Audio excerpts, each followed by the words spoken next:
ऊपर वाला देख रहा है में आपका स्वागत है। जैसा कि आप जानते हैं, इस शो में कोई एंकर नहीं होता है। इस शो का मकसद किसी एक विषय पर खुलकर चर्चा करना होता है। आपके चारों तरफ कैमरे लगे हैं, जिसमें आपकी हर औपचारिक और अनौपचारिक बातचीत रिकॉर्ड हो रही है। चर्चा की शुरुआत में हर वक्ता को बोलने के लिए 45 सेकंड मिलेंगे। 45 सेकंड पूरे होने पर एक बजर बजेगा। इसके बाद दूसरे स्पीकर की बारी आएगी। इस तरह सारे स्पीकर्स को 45 सेकंड के अंदर अपनी शुरुआती बातचीत रखनी होगी। पहले कौन बोलेगा, ये आपस में ही तय करना है। आज का विषय, क्या नेता विपक्ष की भूमिका राहुल गांधी सही तरीके से निभा पाएंगे? तो कार्यक्रम शुरू हो गया और मुझे लगता है सबसे बड़े आप हैं, तो आप बोलिए। ये विषय मेरे लिए महत्वपूर्ण भी है और टाइमली भी है। मैं कई नेता प्रतिपक्ष के साथ काम कर चुका हूँ, जिसमें अटल बिहारी वाजपेयी भी हैं, चौधरी चरण सिंह हैं, जॉर्ज फर्नांडिस हैं, अटल बिहारी वाजपेयी हैं, भूपेश गुप्ता हैं राज्यसभा में, हिरेन मुखर्जी हैं, इंदिरा जी भी हैं। तो नेता प्रतिपक्ष जो पहले हुआ करते थे वो पर्सनल नहीं होते थे, आइडियोलॉजिकल इश्यूज को, सरकार की विफलताओं को। और सुषमा स्वराज का, अरुण जेटली का नाम अगर मैंने नहीं लिया तो बहस अधूरी है। मुझे सुषमा जी का याद है, जब उन्होंने नेता प्रतिपक्ष के रूप में लोकसभा में भाषण दिया, उन्होंने कहा जो अच्छी बात होगी सपोर्ट करेंगे, जो गलत बात होगी विरोध करेंगे, जो बहुत खराब होगी उस पर चेताएंगे। तो ऐसी ही भूमिका राहुल गांधी जी को तय करनी है। और अगर वो इस ढर्रे पे जो सुषमा जी वाला था चलते हैं तो कामयाबी उनको हासिल है। हम लोगों ने आपकी उम्र का लिहाज करके आपको बोल दिया। देखिए, राहुल गांधी जी के अंदर पूरी कैपेसिटी है, पूरी तरह से एफिशिएंट है, नेता प्रतिपक्ष की भूमिका निभा रहे हैं। और इस बार जो उन्होंने राष्ट्रपति का अभिभाषण पे जो जवाब दिया है, वो मैं समझता हूँ राहुल गांधी जी का one of the best speech रही है। और उन्होंने देश के उन मुद्दों को छुआ है जो देश की फाउंडेशन बनाते हैं। संविधान की बात करी है उन्होंने, देश के गरीब की बात करी है, किसान की बात करी है, अग्निवीर की बात करी है, सारे मुद्दों को छुआ है। और अच्छी बात सबसे बड़ी यह है कि जो राजनीति जिस डायरेक्शन में जा रही थी हमारे देश की, जो धर्म के ऊपर जा रही थी, वो अब कर्टेल होगी। जो हमारे देश के लिए बहुत नुकसानदेह थी, अब उसको कर्टेल किया जाए। शाहनवाज भाई, आप, मैं कुछ एंकर टाइप की बन रही हूँ, आप क्या करना चाहिए? अगर सुप्रिया जी एंकर हो जाए तो कम से कम चर्चा अच्छी रहेगी। देखिए, मैंने सरकार में रहते विपक्ष की नेता के तौर पर सबसे पहले पार्लियामेंट में जब मैं गया तो मैंने सोनिया जी को देखा। वो विपक्ष की नेता थी और कई बार तीखी नोकझोंक भी हुई। और हमने बाद में 10 साल आडवाणी जी और सुषमा जी के नेतृत्व में अपोजिशन लीडर के साथ काम किया। और हम भी फ्रंट रो वाले थे, मतलब बैक बेंचर एमपी नहीं थे। तब भी हमने देखा कि विपक्ष का जो नेता होता है उससे बड़ी उम्मीद होती है, उसका बड़ा रिस्पेक्ट होता है। लेकिन इज्जत तो आपको खुद लेनी पड़ती है। अगर आप बहुत पर्सनल होंगे तो आप पर पर्सनल अटैक ज़्यादा होता है। तो पहली बार में राहुल जी ने अपना भाषण किया, लेकिन वो बहुत पर्सनल हो गए, जो उनके लिए ठीक नहीं था।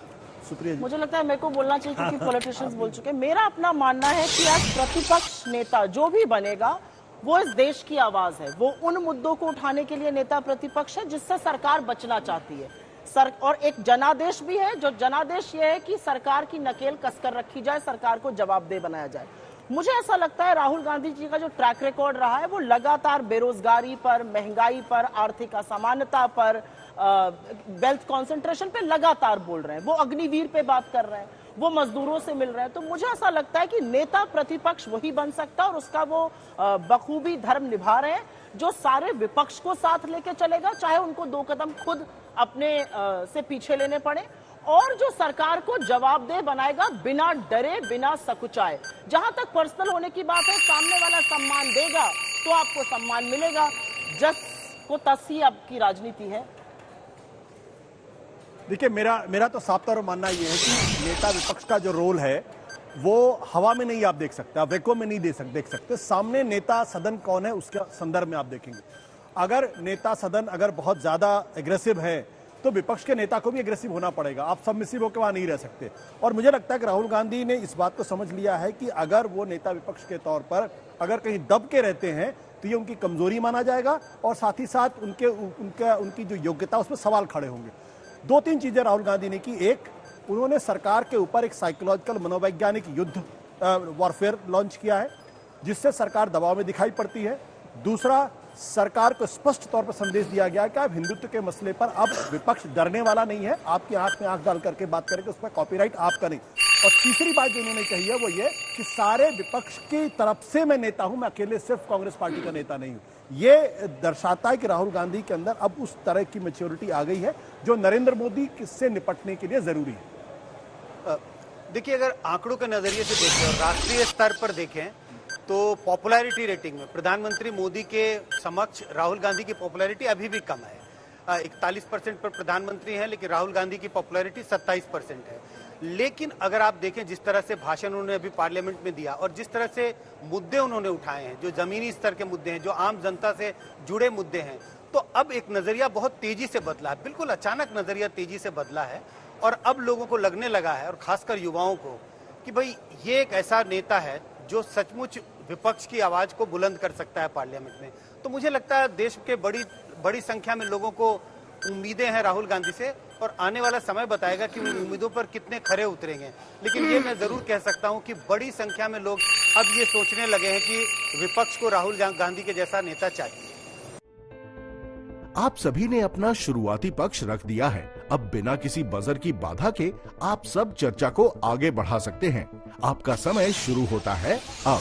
मुझे लगता है कि मैं आपसे सहमत हूँ और मुझे ऐसा लगता है ये कहीं पर राजनीति और मीडिया का प्रतिबिंब भी हो गया कि अगर विपक्ष और सत्ता पक्ष बैठा है तो हम शायद आपस में बिना नोकझोंक किए बात नहीं कर सकते। मैं थोड़ी सी बात कहना चाहती हूँ और फिर त्यागी जी और शाहनवाज भाई और आप सब लोग बोलिए। मुझे ऐसा लगता है आपने जो बात कही, अब CSDS का एक और आंकड़ा है यूपी का, जहां पर राहुल गांधी मोदी जी और योगी जी से ज्यादा पॉपुलर है। पॉपुलैरिटी गेम में तो देखिए ना मोदी जी हैं ना राहुल गांधी जी हैं। मुझे ऐसा लगता है आज की राजनीति ये देश डिमांड कर रहा है, आप मुद्दों पर करिए। प्रधानमंत्री 2 घंटा 14 मिनट अगर बोल रहे हैं और सदन मणिपुर को न्याय दो के नारों से गूंज रहा है और 15 महीने बाद प्रधानमंत्री अगर वहां नहीं जा रहे हैं और राहुल गांधी तीसरी बार जा रहे हैं, तो ये बड़ा स्टार्क कंपैरिजन अपने आप हो गया है। और शायद जो आशुतोष जी ने कहा वो बिल्कुल सही बात है कि सत्ता पक्ष, जैसे आपने दिग्गज नेताओं की बात करी त्यागी जी, और हम चाहते हैं कि आप थोड़ा सा वो एक्सपीरियंस भी शेयर करिए। यहाँ पर आपने दिग्गज प्रतिपक्ष नेताओं की बात करी, पर उनका जो व्यवहार था वो नेता सदन जैसे उनसे कर रहा था वैसा था। अगर नेता सदन खड़ा होकर आज इंदिरा जी से लेकर नेहरू जी को अपशब्द कहेंगे, अगर नेता सदन ओछे शब्दों का, बालक बुद्धि जैसे शब्दों का प्रयोग करेंगे, तो आपको वैसा ही जवाब मिलेगा। असलियत तो यह कि राहुल जी ने जो पहला अपना वक्तव्य दिया, उन्होंने बहुत बड़ा रीच आउट किया। आज हम एक ऐसे सदन में बात कर रहे हैं, काम कर रहे हैं, और मुझे ऐसा लगता है कि आप इससे सहमत होंगे, जहां पर इस संविधान को दिखाकर अगर जय संविधान कहा जा रहा है तो स्पीकर को इस पर आपत्ति हो रही है। 14 मिनट मणिपुर पर जब राहुल जी पिछली बार बोले, 11 मिनट हमने ओम बिरला जी को देखा।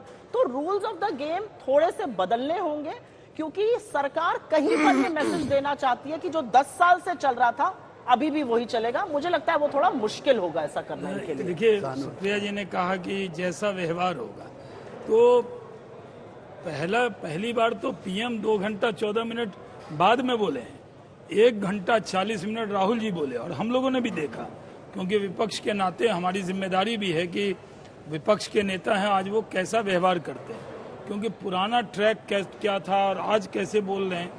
तो जो उन्होंने बोला, उन्होंने आपने सही कहा कि सब मुद्दे को फ्लैग ऑफ किया, बहुत से इशू उन्होंने उठाए, लेकिन व्यवहार शुरू कहाँ से हुआ? अगर प्रधानमंत्री जी ने बालक बुद्धि कहा तो प्रधानमंत्री जी पे डायरेक्ट अटैक, पर्सनल अटैक, उन पर ये कहना, बायोलॉजिकल शब्द को जो तोड़ मरोड़ के उन्होंने कहना कुछ चाहा था, ऐसा प्रचार हो गया जैसे प्रधानमंत्री ने कहा कि मैं बायोलॉजिकल नहीं हूँ। उन्होंने कहा माँ के जाने के बाद ऐसा लगता है कि ईश्वर ने कुछ बड़े काम के लिए भेजा। हम आप भी जब काम करते हैं तो कई बार ऐसा काम हो जाता है, कई बार कोई लोग मिलते हैं, हम उसके काम आते हैं तो लगता है ईश्वर ने, ऊपर वाले ने, खुदा ने हमसे ये काम ले लिया, किसी के आंसू हमने पोंछ दिए, और ज़रूरी नहीं है कि हम उसको जानते भी हैं। पहली बार जब वो बोल रहे थे, अभी तक देखिए आप इससे खुश हैं कि 44 हुआ तो 54 हो गए, 54 से 99 हो गए, 99 के बाद आप विपक्ष के नेता हैं और राहुल जी ने कहा भी कि मैं सारे विपक्ष की तरफ से बोल रहा हूं। तो वहां पर जो अन्य लोगों ने व्यवहार किया उसकी जगह राहुल जी कुछ ज्यादा प्रधानमंत्री पर सख्त हुए, कुछ ऐसी बातें कही अग्निवीर पर जिसपे उठना पड़ा। बाद में आप लोग ये भी कह रहे हैं कि भाई इनके मंत्री उठ गए, संरक्षण मान रहे हैं, ये सब बात की है, लेकिन पहला जो मौका था वो चूक गए राहुल जी। पहली बार उनको बहुत व्यवहार कुशल होना चाहिए था। जैसे सदन में तभी तो प्रधानमंत्री जी ने जो भी बैठे हैं हमारी बात सुनी जाए। हाँ, प्रधानमंत्री जी ने अखिलेश जी की भी बात का जवाब देना था, राहुल जी की भी बात का जवाब देना था, अन्य दलों का भी जवाब देना था, तो उन्होंने 2 घंटा 14 मिनट लिए।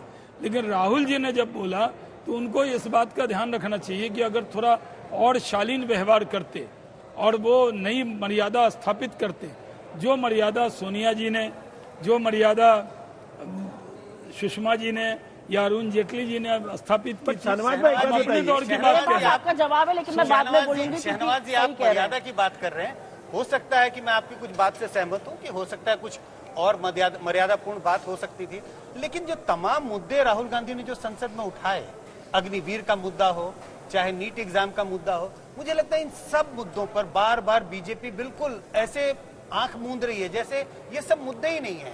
एक समय ऐसा कहा जाता था कि प्रधानमंत्री मोदी की पॉपुलैरिटी राहुल गांधी के कारण बढ़ती है, क्योंकि जैसे ही आप उनके समक्ष उनको पेश करते हैं तो लोगों को प्रधानमंत्री नरेंद्र मोदी और अच्छे लगने लगते हैं।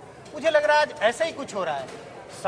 राहुल गांधी ऐसे मुद्दों को उठा रहे हैं जिनका सरोकार जनता से है, बड़ी संख्या में। आप अग्निवीर की बात करें, नीट की बात करें और तमाम मुद्दे, मणिपुर की बात करें, और आप उसे, आपका मतलब मैं कह रहा हूं जो हमारी पार्टी बीजेपी, आप उसको ऐसे आंख मूंद लेते हैं जैसे ये सब कोई मुद्दे ही नहीं है। नहीं, कभी तो जनता के बीच में नेचुरल जिस तरह से उनकी एक्सेप्टेबिलिटी बढ़ रही है राहुल गांधी की, इसमें इसका भी योगदान है।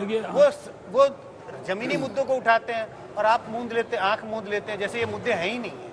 जो मुद्दा उठाया सबका जवाब तो पीएम ने दिया ही, कोई मुद्दा छोड़ा कहाँ।